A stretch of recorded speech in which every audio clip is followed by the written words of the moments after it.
Welcome back mga kababayan sa Tagalog Crime Stories kung saan ibinabahagi ko ang aking obsession sa true crimes at isinasalaysay ko ito sa Tagalog. Kung gusto mo ang mga ganitong contents, make sure to subscribe at turn on all the notifications para lagi kang updated sa mga bago kong videos. Kung gusto mo naman na suportahan ang aking channel sa ibang paraan, you may do so by checking these options.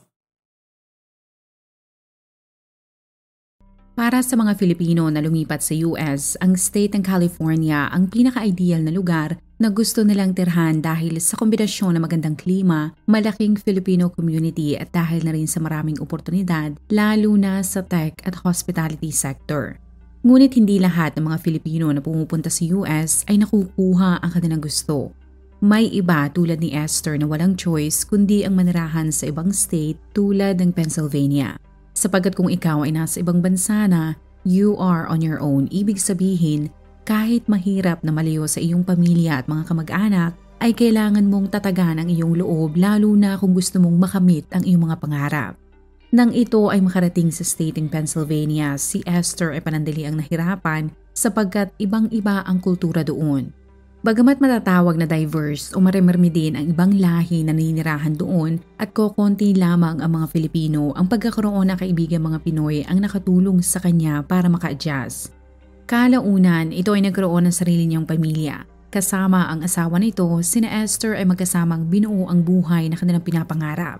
Base sa report, ang napangasawa nito ay kapwa Filipino niya rin na kinilalang si Albert Suliman. Si Albert ay naiulat na born and raised sa Maynila. Nang ito ay makarating sa US, si Albert ay nagkaroon ng magandang trabaho. Si Albert ay naging draftsman sa kumpanyang Tom DePaul at Richard Levenwood Architects na naging dahilan kung bakit nagkaroon sila ng maayos na buhay. Bagamat hindi maituturing na mayaman sa standard ng Pennsylvania ang sahod ni Albert na mahigit kumulang na $85,000 o mahigit kumulang na 4.7 million pesos kada taon, ang pamilyang Suliman naman ay maituturing na middle class. Ibig sabihin, si Albert ay kumikita ng mas malaki kumpara sa karamihan ng mga tao sa state na yun.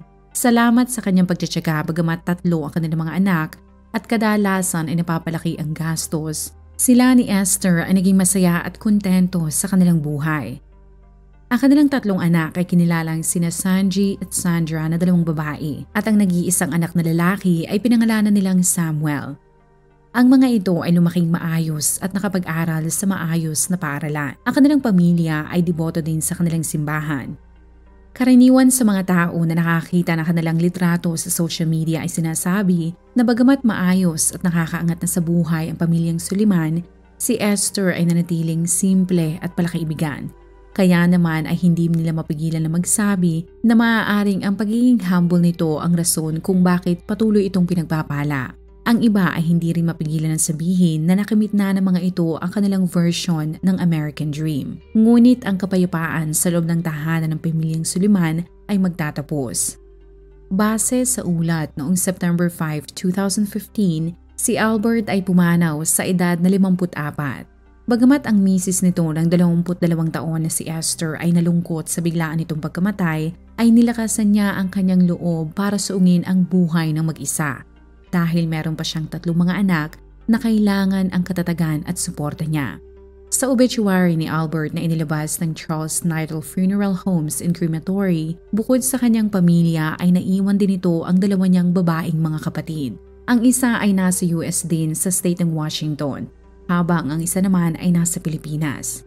Ang burol nito ay ginanap noong September 2015 sa Sacred Heart Catholic Church sa Lancaster. Nang maihatid sa huling nitong himlayan sa probinsya nito sa Pilipinas ang labi ni Albert, pinilit ni Esther na magpakatatag ngunit ang pagkamatay ng provider niyang asawa ang naging rason kung bakit naging mahirap para kay Esther ang lahat. Pero sa tulong ng ilan nilang kaibigan at mga kapamilya sa Lancaster ay unti-unti siyang nakabangon. Ang mga anak nito ay naiulat na nakapagtapos ng pag-aaral at nagkaroon ng maayos na mga trabaho. Ngunit 7 taon pagkatapos yumao ng kanyang asawa, ang katatagan ng pamilyang Suliman ay susubukin na naman. Ngunit sa pagkakataon na ito ay may posibilidad na habang buhay nang mahihiwalay si Esther sa kanyang mga anak. Dahil ayon sa ulat, Ito ay dinakip ng ICE o US Immigration and Customs Enforcement na isang sangay ng gobyerno na nasa ilalim ng Department of Homeland Security. Sa madaling salita ay sila yung pumoprotekta sa lahat ng border ng USA at sila din ang nagpapatupad ng immigration at customs law para maprotektahan ang lahat ng mga Amerikano. Base sa report, ang Filipina ay dinakip ng mga ahente ng ICE noong August 4 nitong buwan lamang. Ang balitang yan ay kinagulat ng marami sapagkat 25 taon na pala si Esther na naninirahan sa Lancaster. Ang anak nitong si Sanji ay mabilis na ginamit ang social media para naman manawagan sa publiko na tulungan sila sa kanilang problema na kinakaharap, lalo na ang napakamahal na bayad sa abogado.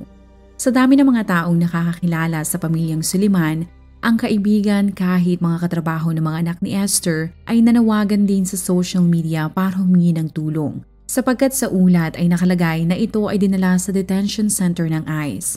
Sa ilang mga post ay nanawagan din sila na bigyan ng pinansyal na suporta ang magkakapatid sapagkat kailangan nilang kumuha ng hindi ordinaryong abogado para humawak ng kaso.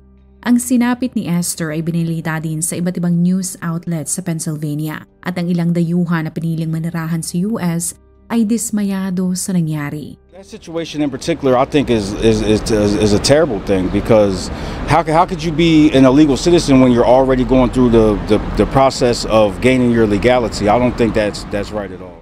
President Trump want to take people who are legalized to live in America out of this land because this land is a land of immigrant. Sa dami ng mga taong sumusuporta kay Esther ay nakarating na rin ang issue kay Ismael Smith Wade L. na isang Democratic Pennsylvania State Representative. At katulad ng ibang tao ay nanawagan na nito sa publiko na tulungan ang pamilya ni Esther na mapalaya ito mula sa detention center. Kaya sa tulong at gabay ng mga taong may malasakit ay mabilis silang nagbukas ng GoFundMe page. At wala pang 24 oras simula na mabuksan nila ang link ay bumuhos ang pinansyal na suporta sa mga ito. Ang iba ay nag-iwan pa ng mensahe na nagpalakas ng loob ng magkakapatid na sina Sandra, Sanji at Sam.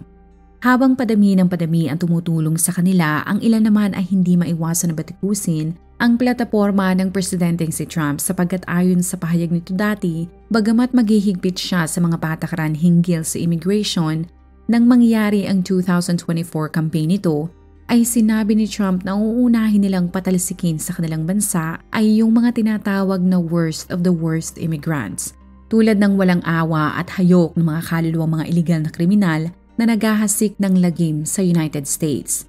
Ang plataporma niyang yan ay talaga namang bumenta sa mga Amerikano sapagkat karamihan sa kanila ay sawang-sawa na napupunta lamang ang kanilang ibinabayad na buwis sa mga taong nakaasa lamang sa benepisyo mula gobyerno. Para sa kanila ay hindi patas na nagbabanat sila ng buto araw-araw at ang pinaghirapan nilang pera ay ibinibigay lamang sa mga iligal na tao sa kanilang bansa upang magkaroon ng mga ito ng healthcare, pagkain at iba pa. Ngunit para naman sa mga sumusuporta kay Esther, ang Filipina na 25 taon nang naninirahan sa Lancaster ay hindi masamang tao. Sa kanilang mga posts ay lagi nilang ibinabandera ang larawan ng Pinay na nagluluto sa kusina para may makain ang mga tao sa simbahan ng St. James Episcopal Church, nakabaligtaran sa mga taong ipinapadeport tulad ng drug lord at sangkot sa mga drug cartel. Bagamat maraming TV network ang gustong humingi ng paliwanag, ang mga anak ni Esther ay tumanggi na magpaunlak ng anumang interview. Pero 3 araw pagkatapos maaresto ang kanilang ina, si Sandra na isa sa mga anak ni Esther ay pinasalamatan ang mga taong mabilis na nagbigay sa kanila ng suporta. Ibinahagi rin nito na bagamat nahihirapan sila sa sitwasyon, ay nai-inspire sila na patuloy na lumaban at naniniwala sila na pasasaan ba at malalampasan din nila ang malaking pagsubok sa kanilang buhay. Pagkatapos ng update na yan ay dumami pa ang mga taong nagbigay sa kanila ng tulong. At ang target nila na 5.6 million pesos na gagamitin nila para makakuha ng magaling at batikang abogado ay halos makuha na nila dahil ilang araw lamang simula nang mabuksan ang GoFundMe, umabot ang donasyon sa mahigit kumulang na 4.5 million pesos. Kaya naman noong August 12, 8 araw pagkatapos maaresto si Esther, kinumpirma ng isang anak nito na gamit ang pera mula sa donasyon ay nagawa nilang madalaw ang kanilang ina sa detention center at masaya din nilang ibinahagi na nakukuha na sila ng abogado. Sa kadahilanan na walang pumapayag na magpa-interview sa side ni Esther kahit ng ICE, ang local news outlet sa Pennsylvania ay hiningi na ang opinyon ng isang immigration lawyer tungkol sa sitwasyon ng Filipina. Sinabi nito na kahit ilang milyong tao pa ang magsabi na mabait na tao at ina si Esther, kung ito naman ay gumawa ng masama at nilabag ang batas, kung ito ay dating nakulong o nag-plead ng guilty o basta nagka-record, ay tagilid ang kalagayan nito sa US at malaki ang posibilidad na ito ay maipadeport. Ipinaliwanag niya na kung dati ay priority o inuuna ng ICE na i-deport yung mga kriminal na may halang na kaluluwa, sinabi nito na ngayon ay nag-iba na ang ihip ng hangin. Kung ikaw ay merong criminal record ayon sa abogado, mahirap na kumbinsihin ang ICE na buksan pa ang mga kaso mo dati sapagkat para sa kanila ay isa ka talagang kriminal. Sa takot na maipadeport si Esther, ang abogadong kinuha na magkakapatid ay kaagad nag-file ng legal motion na tinatawag na stay of removal upang maipagpaliban ng ICE ang pagpapadeport dito pabalik sa Pilipinas. Sa article na ito ay makikita mo na ilang maimpluwensyang tao mula sa Lancaster ang nagbigay din ng suporta sa pamilyang Suliman. Ngunit kahit gaano kalaki ang puwersa nila, Biyernes noong nakarang linggo lamang, August 15, ang mga tao ay nagulat lalo na ang tatlong mga anak ni Esther sapagkat nakatanggap sila ng tawag mula mismo sa kanilang ina. Noong una ay masaya sila sapagkat ang tawag ay nagmula mismo sa sarili nitong cellphone na nangangahulugan lamang na ibinalik na kay Esther ang kanyang mga gamit. Pero nanlumo sila sa mga sumunod nitong sinabi. Sa tawag ay sinabi ni Esther na siya ay dinala ng ilang ahente ng ICE sa JFK Airport sa New York City. At ilang oras na lamang ang kanyang iintayin at isasakay na siya sa eroplano patungong Korea. Mula doon ay sasakay muli siya ng isa pang eroplano na maghahatid naman sa kanya sa Pilipinas. Ang magkakapatid ay hindi napigilan na mapasigaw at mapahagulhol na lamang sapagkat hindi yun ang resulta na kanilang inaasahan. Ibinahagi nila na ni isang email o kahit text man lamang mula sa ahensya ng ICE na nagsasabi na ito ay papadeport na pala ay hindi sila nakatanggap. Masama din ang loob nila sapagkat ito ay i-eskorta na nakaposa sa loob ng eroplano na parang isang mamamatay tao. Kasunod ng kumpirmasyon na si Esther ay naipadeport na pabalik sa Pilipinas, ay doon pa lamang nagbigay ng impormasyon ang Department of Homeland Security kung ano ba talaga ang nangyari at bakit nila pinatalsik sa USA ang Filipina. Sa mensahe ni Assistant Secretary Tricia McLaughlin, kung mabait si Esther sa paningin ng kanyang mga anak at mga tao sa simbahan, para naman sa kanilang ahensya, ito ay hindi lamang isang kriminal. Ngunit kinumpirma niya na para sa immigration, si Esther ay tinatawag na illegal alien. Kinumpirma nito na kasama ang asawa nito ay dumating pala si Esther ng legal sa Amerika, sapagkat ito ay may hawak ng B2 visa o mas kilala din sa tawag na tourist visa. Ang nasabing visa ay valid hanggang March 4, 2000. Para sa hindi pamilyar sa kalakaran ng US B2 visa, ito ay maaaring maaprubahan mula 1 buwan hanggang 10 taon. Pero kahit mabigyan ka pa ng tourist visa na may valid hanggang 1 dekada, ay hindi ka maaaring manatili sa United States na mahigit na 6 na buwan. Sa kanilang batas ay kailangan mong lumabas sa United States bago ito lumagpas ng 6 na buwan. Ngunit ayon sa record ng immigration sa US, sa halip na bumalik sa Pilipinas, si Esther ay mas piniling manatili sa Amerika kasama ang kanyang asawa. Sa kadahilanan na hindi ito nagpa-unlock ng anumang interview o kahit ang kanyang mga anak, walang makapagpaliwanag kung bakit ito piniling maging illegal sa US. Ngunit ayon naman sa iba ay ginusto ni Esther na maging illegal dahil maaaring ayaw nitong mawalay sa kanyang mga anak. Sapagkat kung ito ay bumalik sa Pilipinas bago ang 6 na buwan na pananatili nito sa US, ay baka ayaw din itong magproseso ng spousal visa dahil baka abutin pa ito ng matagal o ng siyam-siyam. Ayon sa iba ay hindi issue ang pera na gagastusin ng mga ito sapagkat maganda naman ang sahod ni Albert. Base sa report, sa loob ng ilang taon ay nagawang maitago ng mga Suliman ang immigration status ni Esther.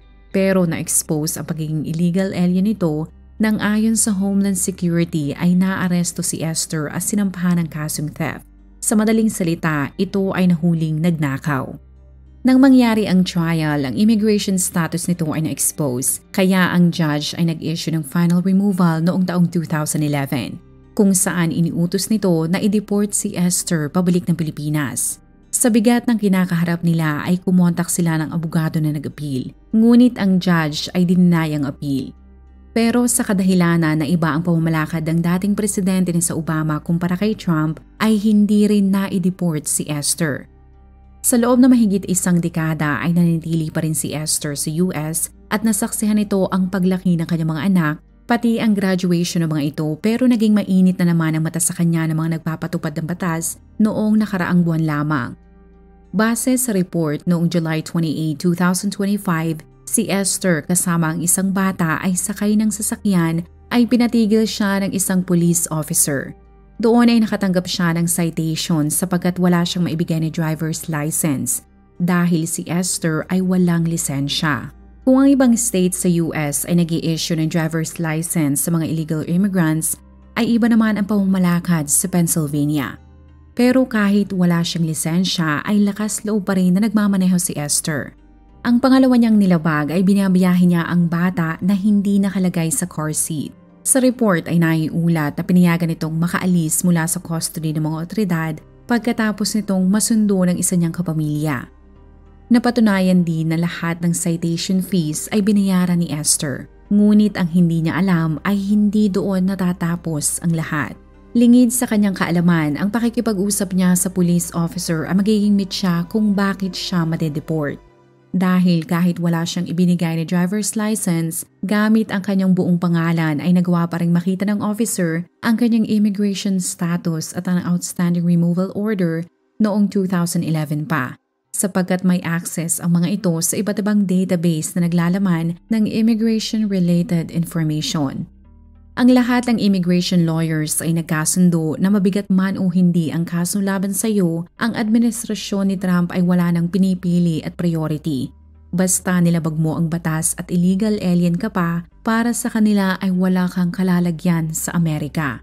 Ngunit para naman sa pamilyang Suliman, hindi patas ang ginawa sa kanilang ina sapagkat kinumpirma ng mga ito na noong nakaraang taon, si Esther ay sinimulan na pala ang proseso para makakuha ng green card na magbibigay sa kanya ng karapatan na manatili ng legal sa US.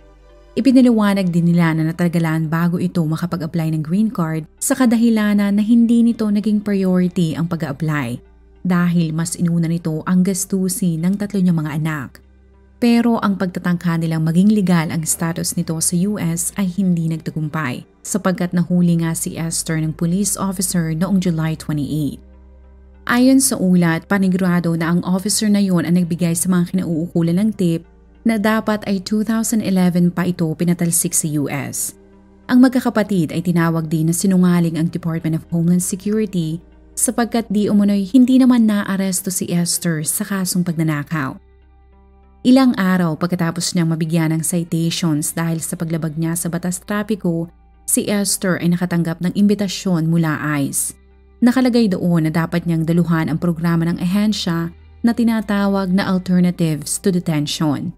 Ang programang yan ay nagbibigay sa mga taong may kaso sa immigration na ayusin ang kanilang status na hindi itinititini. Sa pag-aakala na ang programang yon ay makakatulong sa kanya, si Esther ay bumiyahe patungo sa opisina ng ICE sa York.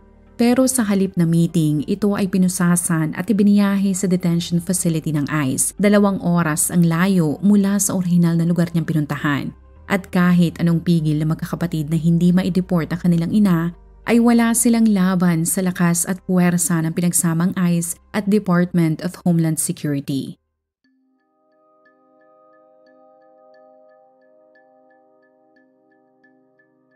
Ibinahagi ng organizer ng GoFundMe page na noong August 16 nitong Sabado lamang ay ligtas na nakarating si Esther sa Pilipinas. Ito ay masaya na malungkot na sinulubong ng mga kamag-anak nito sa Maynila. Kung ikaw ay nakinig hanggang sa dulo ng video na ito, maraming salamat sa panonood sa episode na ito. Please consider leaving a comment or i-like ang video na ito. At kung may kaso ka na gusto mong i-cover ko, please let me know. Magandang araw sa iyo, kabayan.